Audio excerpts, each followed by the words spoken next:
സുഹൃത്തുക്കളെ, പ്രമോദ് പെരുന്നവണ്ണയാണ്.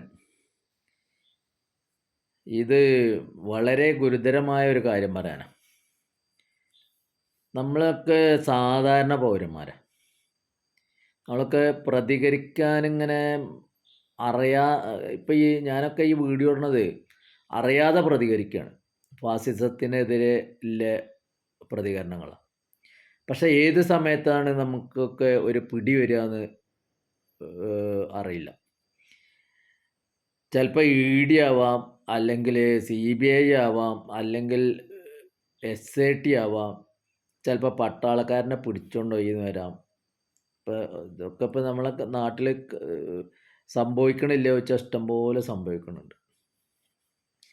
ഇപ്പോൾ നമ്മുടെ കേരളത്തിൽ തന്നെ അടിയന്തരാവസ്ഥ കാലത്ത് രാജെന്ന് പറഞ്ഞ എഞ്ചിനീയറിംഗ് വിദ്യാർത്ഥിനെ പുഷ്പം പോലെ എടുത്ത് കൊണ്ടുപോയി പിന്നെ അയാളെ കാണാനില്ലാതെ ഈ മരണപ്പെട്ടിട്ട് അയാളുടെ ഒരു അസ്ഥികഷ്ണം പോലും കിട്ടിയില്ല.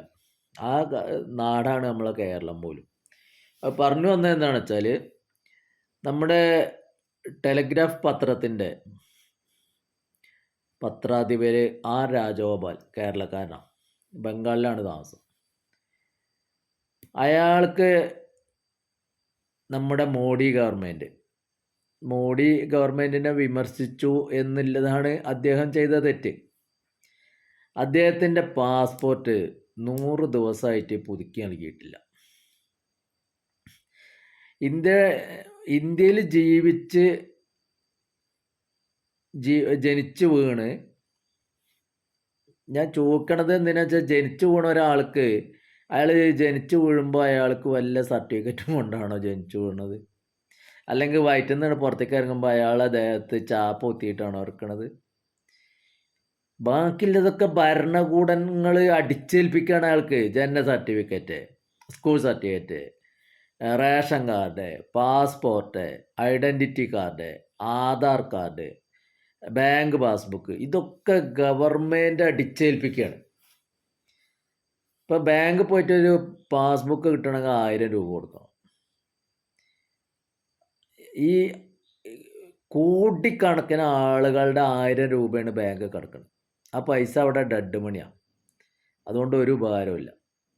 അപ്പോൾ അതേപോലെ തന്നെ ഗവൺമെൻറ് നമ്മളെ മേത്ത് അടിച്ചേൽപ്പിക്കുകയാണ്. ഓരോ സാധനങ്ങൾ എടുക്കണം, ആധാർ എടുക്കണം, അപ്പോൾ അതിനൊരു 100 രൂപ. റേഷൻ കാർഡ് എടുക്കണം വെച്ചാൽ അതിൻ്റെ പേപ്പർ വർക്കും കാര്യങ്ങളും സിവിൽ സപ്ലൈസിലും പോയി അങ്ങോട്ടും ഇങ്ങോട്ടും ഓടിപ്പാഞ്ഞ് നടന്നിട്ട് വേണം അത് കിട്ടാൻ. അങ്ങനെ എന്തിനും നിരന്തരം നമ്മൾ കഷ്ടപ്പെട്ടിട്ട് ഓരോ പേപ്പർ ഉണ്ടാക്കി കൊണ്ടുവന്ന് ഈ രാജഗോപാലിനെ പോലെയുള്ള ആളുകൾ, അയാൾക്ക് ആദ്യം ഒരു പാസ്പോർട്ട് ഉണ്ട്, ആൾ ലോകം മൊത്തം ചുറ്റി സഞ്ചരിക്കുന്ന ആളാണ്, പത്രാധിപരാണ്, BJP ഗവൺമെൻറ്റിനെതിരെ ലേഖനങ്ങൾ എഴുതുന്ന ആളാണ്. അയാളുടെ പാസ്പോർട്ട് ഇപ്പോൾ പുതുക്കി നൽകണില്ല. അതാണ് അയാളെ സ്ഥിതി. ഇനിയിപ്പോൾ ഞാനിപ്പോൾ ഈ വീഡിയോ ഇട്ട് നാളെ ഇപ്പോൾ എനിക്കൊരു പാസ്പോർട്ട് പുതുക്കണം വെച്ചാൽ ചിലപ്പോൾ എന്നെ തന്നെയാണ് ഒന്നിട്ട് വരൂ, പാസ്പോർട്ട് ഓഫീസർ അറിയും, ഒന്നിട്ട് ആത്തിക്ക് വരും അറിയും, പിന്നെ അവിടെ ജയിലിൽ പിടിച്ചിടും. ഇതാണ് ഇനി നടക്കാൻ പോണത്. അപ്പോൾ ഈ ഫാസിസ്റ്റ് ഗവൺമെൻറ്റിനെതിരെ എല്ലാവരും ഒന്നിച്ചിട്ട് ഇറങ്ങിയാലേ കാര്യങ്ങൾ നടക്കൂ. ഇതിൽ ഒരു ഭാഗത്ത് BJP RSസും ഒക്കെ ഒരു ഭാഗത്ത് നിന്നോട്ടെ, അതിനൊന്നും ഒരു കുഴപ്പമില്ല. ബാക്കിയുള്ള പ്രതിപക്ഷ പാർട്ടികൾ ഒന്നിച്ച് നിൽക്കേണ്ട കാലം അതിക്രമിച്ചിട്ടുണ്ട്. അതിൽ ജാതി മതം നോക്കി തമ്മിൽ തല്ലിക്കാൻ RSൻ്റെ അജണ്ടയുടെ പിന്നാലെ പോവല്ല വേണ്ടത്. ഒറ്റക്കെട്ടായിട്ട് നമ്മൾ ഇവർക്കെതിരെ ശബ്ദം ഉയർത്തുക വേണ്ടത്. ഈ രാജഗോപാൽ എന്ത് തെറ്റാ ചെയ്ത്? BJPനെ വിമർശിച്ചു എന്നുള്ളതാണ് അയാൾ ചെയ്തതായിട്ട് ഒരു ജനാധിപത്യ രാജ്യത്ത്. പണ്ട് ഹിറ്റ്ലറുടെ കാലത്ത് എന്ത് ചെയ്തിരുന്നു? എല്ലാ യാചകരായ ആളുകളെ, ഭിക്ഷക്കാരായ ആളുകളെ മൊത്തം അയാൾ ഒരു ഹാളിലേക്ക് വിളിക്കുകയാണ്. ചായയും പൊറാട്ടയും ബിരിയാണിയൊക്കെ മേടിച്ചു കൊടുക്കാറുണ്ട്. എന്നിട്ട് വെടിവെച്ച് കൊല്ലും, ബോംബിട്ട് നശിപ്പിക്കുക ചെയ്ത്. അതേ സ്ഥിതി തന്നെയാണ് ഇപ്പോഴത്തെ ഗവൺമെൻറ്റും ചെയ്യുന്നത്. നമുക്ക് വായ തുറക്കാൻ പാടില്ല. വായ തുറന്നാൽ അവൻ പാകിസ്ഥാനിയായി. ഇനി കൂടുതൽ വർത്തമാനം പറഞ്ഞാൽ അവനെ തമിഴനാക്കി, ബംഗാളിയാക്കി, കേരളീയനാക്കി, ആന്ധ്രക്കാരനാക്കി, പരസ്പരം തമ്മിലടിപ്പിച്ച് അവനെ ജയിലിൽ കൊണ്ടുപോയിടും. അല്ലെങ്കിൽ നക്സലൈറ്റ് ആക്കും, അല്ലെങ്കിൽ മാവോയിസ്റ്റ് ആക്കും. ഇതാണിപ്പോൾ നടക്കണത്. ഇത് മെയിനായിട്ട് ഇവർ പാകിസ്ഥാനിലേക്ക് ഓർഡർ. എന്നാൽ കുറച്ച് നല്ല ലോകത്തിൽ തന്നെ ഏറ്റവും പുരോഗതിയില്ല ചൈനയിലേക്കോ അമേരിക്കയിലേക്കോ ഇവർ വിടണില്ല. എനിക്കൊക്കെ പറയാനുള്ളത്, നിങ്ങളൊക്കെ പിടിച്ചാൽ ജാതി മതമില്ലാത്ത ഏതെങ്കിലും ഒരു രാജ്യത്തിലേക്ക് വിടുകൊണ്ടോ പ്ലീസ്. അതൊരു അപേക്ഷയാണ്. അപ്പോൾ ഈ പറഞ്ഞു വന്നതെന്ന് വെച്ചാൽ, നമ്മുടെ നാട്ടിൽ ഇന്ത്യയിൽ ഫാസിസം കൊടികുത്തി വാണുകൊണ്ടിരിക്കുകയാണ്.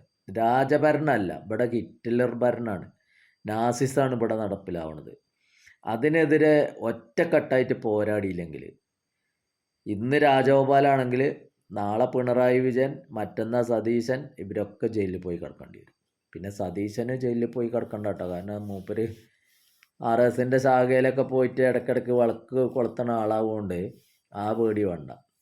അല്ലെങ്കിൽ പിന്നെ സുധാകരനെ പോലെ ശാഖയ്ക്ക് കാവൽ നിന്നാലും മതി, ഏതെങ്കിലുമൊക്കെ ഒന്ന് ചെയ്താൽ മതി.